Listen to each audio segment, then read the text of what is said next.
Basically, you'll watch the news, and if you see something about a gang member, he'll be like a 19-year-old built black male, and that's completely bullshit. Can you take me upstairs? Show me your room? Show me some of the weapons that you have left? Hey, come on! Okay. This is Kevin.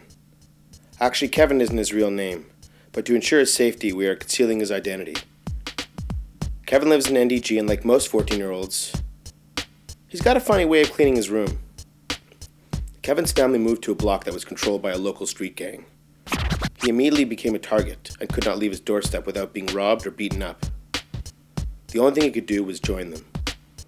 This all happened when he was just 11 years old.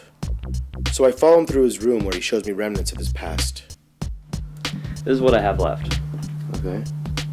My mom took away my switchblades and I think my butterfly knife. She isn't admitting it. People carried whatever they could find. I mean, I knew one guy who carried a screwdriver. Okay. Just because he didn't have anything else. Okay. I mean, a couple people had guns. Some people had, like, chains. Some people had brass knuckles. Or some people just wore a lot of rings. Mm-hmm. Some people had knives. Some people had machetes.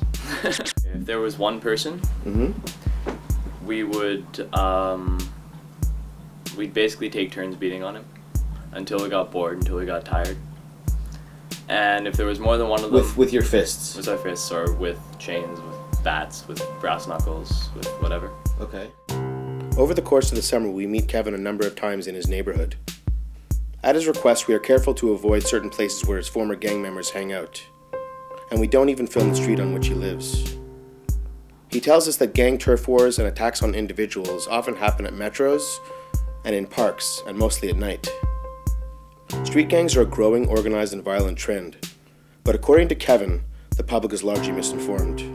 He says it is more violent than we ever imagined, and affects youth of all backgrounds, not just those from poor immigrant families.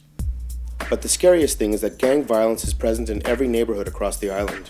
There were private schoolers, there were homeschoolers, there were public schoolers, there were a few Palestinian kids, there were black kids, white kids, Hispanic kids. Jewish kids? Jewish kids even, yeah. Yeah. What, everything? Everything, yeah. Asian kids? Asian kids, yep.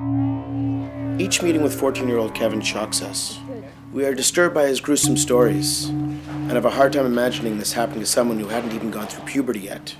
We asked Kevin what went through his head during the gang violence. You have maybe 10 guys with you, and like, they have your back and they'll do anything for you. And no one can hurt you at all because there's so many more of you in the city. If someone like sort of messes with you, then you have 50 people who are willing to kill them just like that.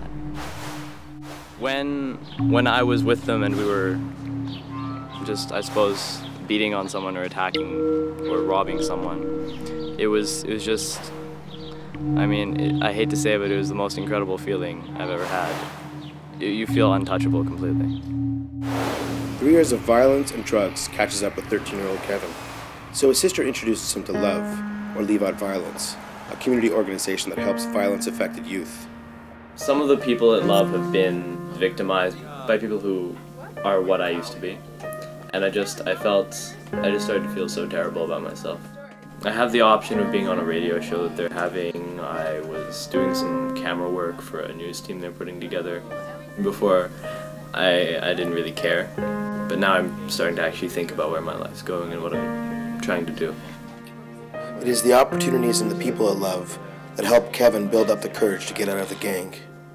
I called up one of my friends. I told him I needed to talk to him, and we went to a park sort of together. We met in a park. And he brought a couple friends, which I didn't know he was going to do. Before I met them, like I didn't know if they were going to kill me. I didn't know what they were going to do to me. I gave this big speech about why I didn't want to be in anymore.